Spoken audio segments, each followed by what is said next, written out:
You are now listening to the Spearsy Spin with your host, Mike Spears.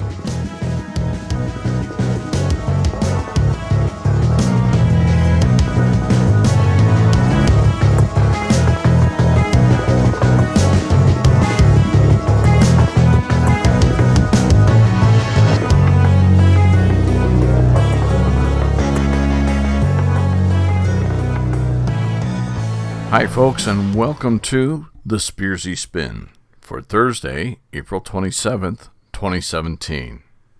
Well, it looks like the United States is going to be mourning the death of the freedom of speech. And that raises the question, is freedom of speech truly under fire? And if so, who's to blame and why? Well, it looks like the University of California at Berkeley has made the list once more. And as you know from our other reportings, the cherubs there at Berkeley have caused still another speaker to decline the offer to speak at the university. Now this time it's conservative contributor and author plus radio personality Ann Coulter. Coulter was scheduled to speak today on the Berkeley campus, but because of threats to her and to her security forces, and even against campus police, she's decided against showing up. Now, many of you will remember just last month we covered the story right here on the Spearsy Spin of Milo Yiannopoulos, who's an outspoken conservative from the UK. He was also the managing editor for Breitbart News. Now, we've seen tensions ramping up against the Republicans and the conservatives more and more since, the same time 2 years ago. But why? Well, I'm here to give you my interpretation of the facts as I see them. First, let me remind those who are new to the show that I grew up in the country and on a dairy farm. I was schooled in a small-town central school and after graduation left in the pursuit of higher education. Now, that was back in 1979. Yikes, that's 38 years ago. That's like a whole lifetime in itself. I digress. So, what's happened since 1979 that's brought us to this political impasse? Well, it's not just one thing, but several issues that have gone awry, and not just with the Democrats or the liberals. However, they do have to accept most of the blame here. First, let me start by alluding to a much misunderstood mental parameter that has been tipping the scales in a very unhealthy way right here in the United States. I'm, of course, referring to the New Age narcissism personified. Now, let me expand on that. I'm talking about just right now, we're just talking about the Alameda County right there in California and the University of California at Berkeley, okay? Just right in that geographic, if you will. So, if you attend Berkeley, you can expect to pay $200,000 or more just to get started on your way toward a college degree there. Now, most of those who graduate from Berkeley are going to see their total bill for their education between $325,000 to $540,000. Wow. Now, for the poor souls who attended a SUNY college, say here in New York, what a contrast. But I digress. So, I think we can all agree that to attend Berkeley, you must most likely have some powerful backers, or most likely will be taking on a heavy amount of student loans. But for those who have family with the financial means to just pay off your education, what a blessing. But with that said, here's the problem. Now, you've heard the cliche, misery loves company. Well, believe it or not, Narcissists, when aligned with others like them and that are within their own educational and financial spheres, they tend to mold into a strong yet untrusting cluster of malign, egocentric malcontents. Now, because of their independent need to be better than the student next to them, these college narcissists will reach out beyond the walls of Berkeley to demonize others, as narcissists typically do. Now, when I'm typing up my commentary here, because I do all the commentary, and I usually listen to Mozart, believe it or not, as I write all this. And I got done writing about half of this, and I decided that I wanted to peruse the American Psychiatric Association's list of practicing psychologists and psychiatrists within the immediate area of Berkeley, California, and the county of Alameda, respectively. Now, I was not amazed at the number of mental health professionals within the area. However, as I looked deeper, it became more and more apparent that a good amount of these professionals could and do treat persons afflicted by narcissism. So when I look at my own state and county here in New York, I'm disparaged at the small amount of practicing mental health professionals, but even more astonishing to me, it's the fact that there are few professionals that appear to have no treatment at all for narcissism. It's not listed anywhere at all. So typically that would be a big one. Otherwise you have some just very generic information next to the psychologist's name. I help people do this, that, and the other thing, blah, blah, blah. Okay, anyway. So it wasn't that long ago when Berkeley had done an overall evaluation within the psych classes there to ascertain if, in fact, different mental health issues have become more prevalent over the years, or if, in fact, there's been a remission of some mental diseases. Don't miss even one show. Subscribe to the Spearsy Spin now. Click that subscribe button and be sure to also click that bell next to the subscribe button so you'll be notified when we post new videos. Honey, come in here and listen to this guy. Why? Is it important? Yeah, it's important. He's talking about the Trump administration and the CIA, NSA, and FBI investigations. Oh, Ralph, you know I don't like politics. Oh, stop talking and just come on over here and listen. Well, he does have a nice voice. He seems to be educated. No, not his voice. Listen to what he's saying. Well, if what he says is true, then there is a real problem in Washington. So this woman, Susan, what's-her-face, she leaked information or something? Honey, you have to listen. He said that reports are now showing that information was leaked about Trump's cabinet members. I heard this on the news today as well. Is this Fox News? OMG, no. This show is called The Spearsy Spin, and the guy's name is Mike Spears. Mike Spears. I'm wondering if this is the same man that did all the voiceover work at WNBC Radio in NYC back in the late 70s and early 80s? Wait, you know this guy? Well, I don't know him personally, but he did a lot of voices for WNBC 66 Radio and for Michael Sarzinski on that station. That was the only station we listened to back then. I recognize his voice and diction. He did voiceovers and impersonated voices, Howard Cosell and such. Wow, he's been around that long? Ralph, listening to Mike Spears talk about politics, well, it's kind of like having an old friend over to chat. Wait, you mean you like the Spearsy Spin? Ralph, sit down and shush. I want to hear what Mike's saying. I'm a mom.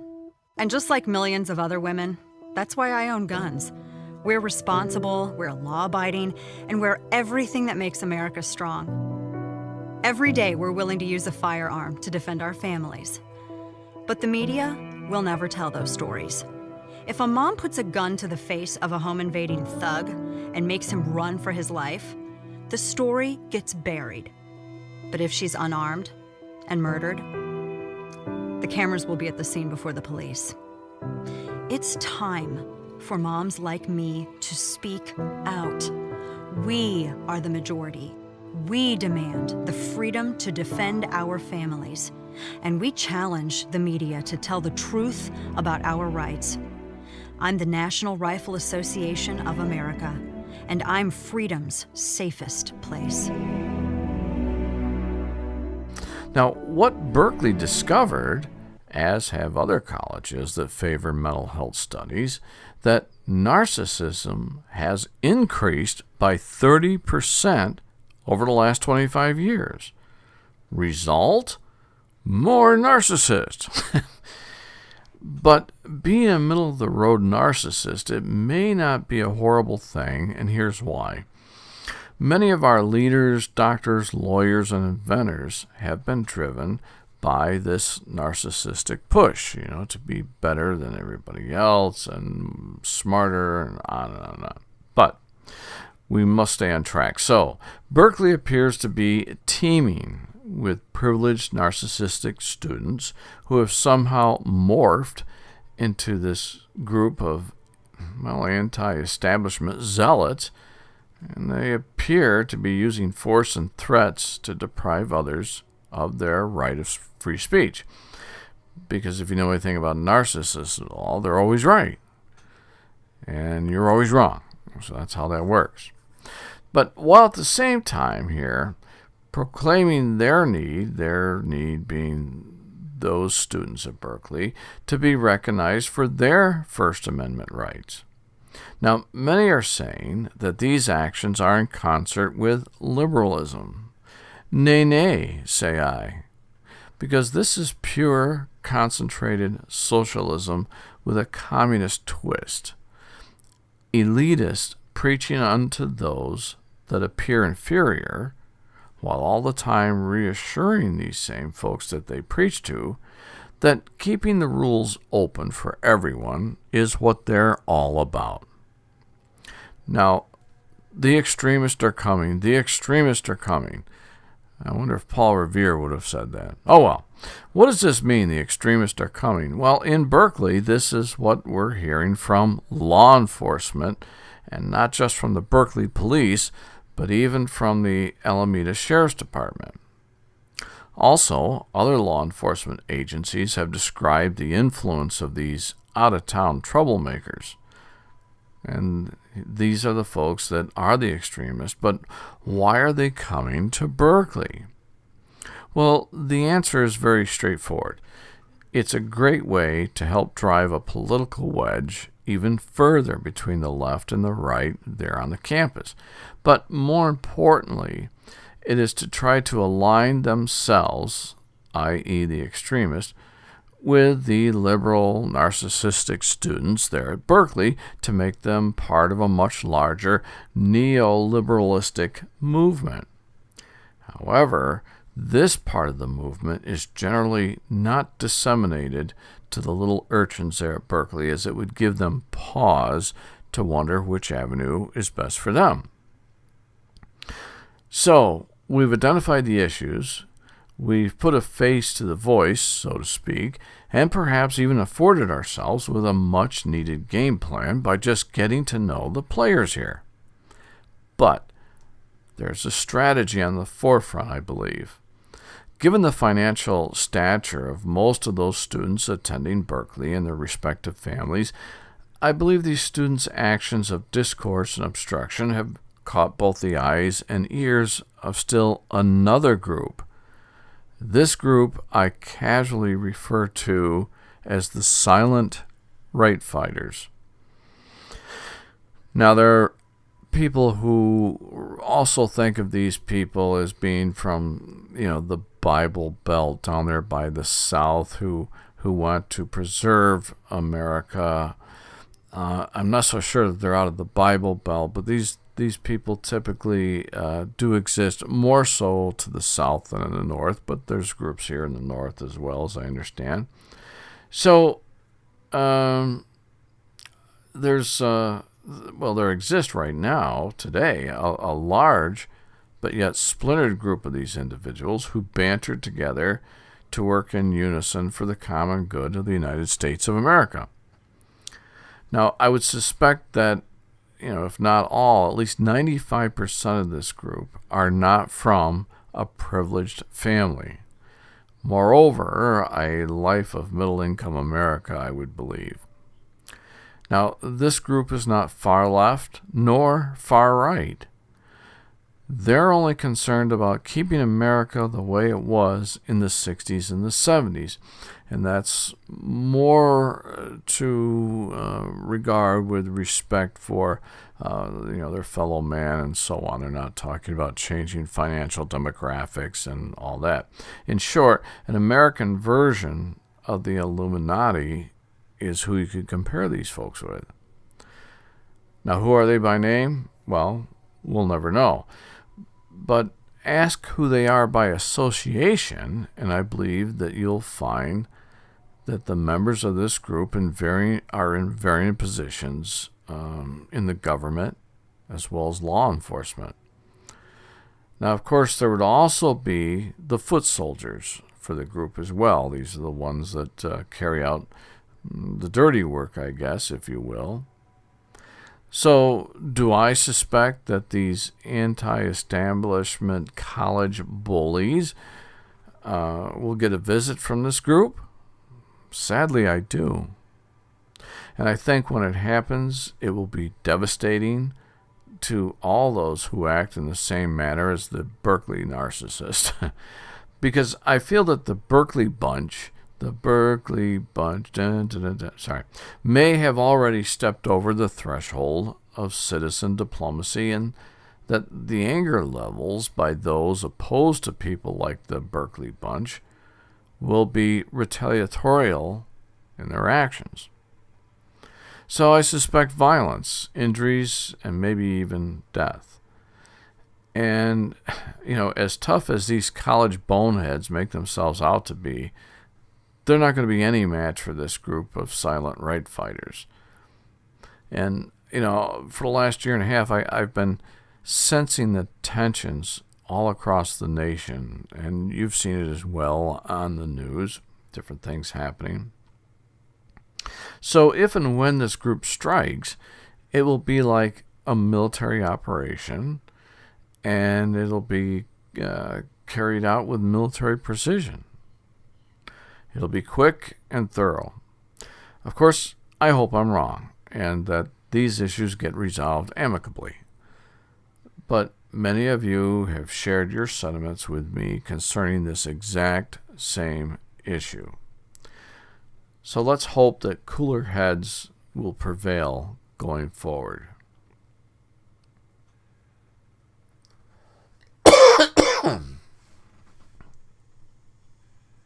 Well, that's our show for tonight.